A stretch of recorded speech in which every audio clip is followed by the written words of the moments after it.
अभी सभी की एग्ज़ाम होने वाले हैं, एग्ज़ाम बहुत नज़दीक है। एग्ज़ाम में सिर्फ 1 से 1.5 महीना ही बचा है और एग्ज़ाम की कुछ भी तैयारी नहीं हुई। डर लग रहा है कि क्या होगा। पढ़ाई भी अच्छे से नहीं हो पा रही है, पढ़ने का मन ही नहीं कर रहे हैं और पढ़ रहा हूँ तो कुछ याद भी नहीं हो रहा है। इस तरह की प्रॉब्लम आपको भी आ रही होगी। इस तरह की बातें आपके दिमाग में भी आ रही होगी। ऐसा इसलिए होता है क्योंकि हमारे दिमाग को ज़्यादा मेहनत करना पसंद नहीं है और बहुत आलसी टाइप का है, उसे आराम करना पसंद है, इसलिए वो बहाने बनाते रहते हैं ताकि वो मेहनत करने से बच सकते हैं।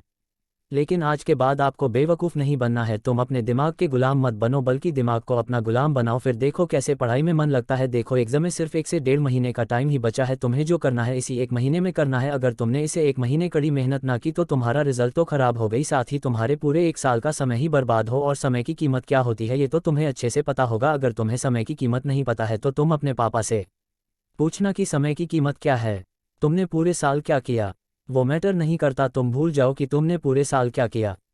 इससे कोई फर्क नहीं पड़ता कि तुमने पूरे साल क्या क्या किया। फर्क तो इससे पड़ता है कि तुम इस बचे हुए 1 महीने में क्या करते। सच बता रहा हूँ, अगर तुमने मन लगाकर इस बचे हुए 1 महीने में कड़ी मेहनत की तो तुम्हें टॉप करने से कोई नहीं रोक सकता। बस शर्त तो यह है कि तुम पढ़ते कैसे।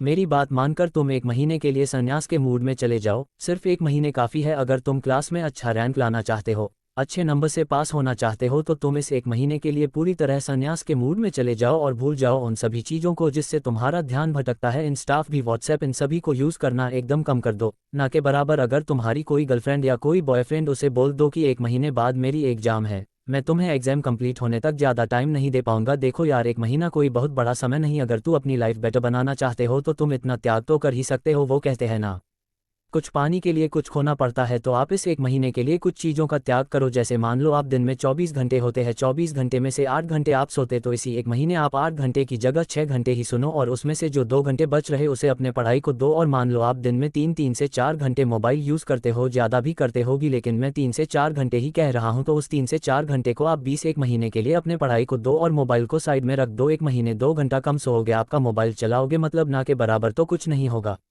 ये कोई बहुत बड़ी बात नहीं, तुम कर सकते हैं। और अपनी मेहनत आज से ही आप शुरू कर दो क्योंकि ज़्यादा टाइम नहीं बचा है। इसी 1 से 1.5 महीने में तुम्हें बहुत सारी पढ़ाई करनी है, तुम्हें एग्ज़ाम की तैयारी बहुत अच्छे से करनी है। और एक बात, अगर तुम एग्ज़ाम की तैयारी अच्छे से करना चाहते हो तो तुम किसी को मत बताओ कि तुम एग्ज़ाम की तैयारी करने वाले। तुम एकदम खामोशी से अपने एग्ज़ाम की तैयारी शुरू कर दो, किसी को बिल्कुल ही पता ना चले कि तुम एग्ज़ाम की तैयारी कर रहे हो। बाहर तो बाहर, घर वालों को भी ठीक से पता न चले कि तुम बहुत अच्छे से एग्जाम की तैयारी कर रहे हो। मैं ऐसा इसलिए कह रहा हूँ क्योंकि कई लोग ऐसे होते हैं, हर घर वालों को छोड़, जो तुम्हें कभी भी आगे बढ़ते हुए नहीं देखना चाहते। वो चाहते हैं कि तुम सबसे पीछे रहो, इसलिए चुपचाप किसी को बिना बताए अपनी जीत की तैयारी करोगी। एग्जाम हॉल में अपनी पूरी तैयारी के साथ बिंदास जाओ और एकदम मस्त एग्जाम देकर आप मान लो कि तुम्हारा एग्जाम एकदम मस्त गया, तुमने कड़ी मेहनत, बहुत अच्छा एग्जाम दिया। जम के बाद जैसे ही रिजल्ट का डेटा या तुम नॉर्मल बंदे की तरह ही स्कूल में एंट्री करो, नॉर्मली एकदम जैसे कि तुम्हें कुछ पता ही ना हो, ऐसा कि लोगों को लगे इसका तो फर्स्ट डिवीजन भी नहीं आएगा, मेरा आएगा फर्स्ट डिवीजन, ये वही सेकंड डिवीजन में पास हो जाएगा, ऐसा लगे लोगों को। लेकिन उस दिन पूरे स्कूल में टॉप करके पूरे स्कूल को हिला दो, जिससे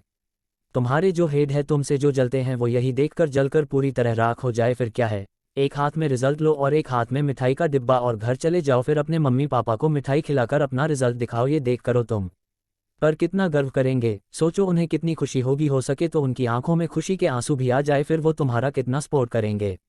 वो भी तो चाहते हैं कि हमारा बेटा है, हमारी बेटी कुछ करके दिखाएं। तुम्हारा इतना अच्छा रिजल्ट देखकर उन्हें इतनी खुशी होगी कि वे गर्व के संग अपना सिर ऊंचा करके सबको बताएंगे कि मेरा बेटा या मेरी बेटी पूरी स्कूल में टॉप। क्या तुम नहीं चाहते कि लोग तुम्हारी इज्जत करें, तुम्हारे जो मम्मी पापा हैं उनकी इज्जत करें? देखो यार, पढ़ाई सिर्फ जॉब के काम ही नहीं आती, बल्कि पढ़ाई हर उस फील्ड में, हर उस क्षेत्र में काम आती है। जी फील्ड में तुम जाना चाहते हो, इसलिए पढ़ाई करो और मन लगाकर अच्छे से पढ़ो। कम से कम तुम इतनी पढ़ाई कर लो जिससे तुम्हें किसी दूसरे इंसान के सामने झुककर रहना ना पड़े। मैं उम्मीद करता हूँ कि तुम मेरी बातों को समझ गए हो और आज से ही मन लगाकर पढ़ोगी और अपनी एग्जाम के अच्छे से तैयारी करोगे। जब भी तुम्हारा मन भटकता है तो तुम कोई एक भी मोटिवेशनल वीडियो ऐसे उठाकर देख लो, कोई अच्छा मोटिवेशनल सॉन्ग सुन लो और तुरंत अपने पढ़ाई के लिए बैठ जाओ। तुम कभी भी बैठ कर पढ़ाई मत करना, तुम एक टेबल लेना और चेयर में बैठ के पढ़ना, जिससे तुम्हारा अच्छा बनेगा और पढ़ाई में मन भी अच्छा लगेगा। तो देखो यार, पढ़ाई अच्छी स्टार्ट कर दो क्योंकि एग्जाम में ज़्यादा टाइम नहीं बचा है। तुम इसे 1 महीने में बहुत अच्छे से तैयारी कर सकते हो अगर तुम करना चाहो। मैं उम्मीद करता हूँ कि तुम मेरी हर एक बात समझ गई होगी और तुम आज से ही अपने एग्जाम की तैयारी अच्छे से करोगे। बेस्ट ऑफ ऑल, अपनी एग्जाम की अच्छी तैयारी करो।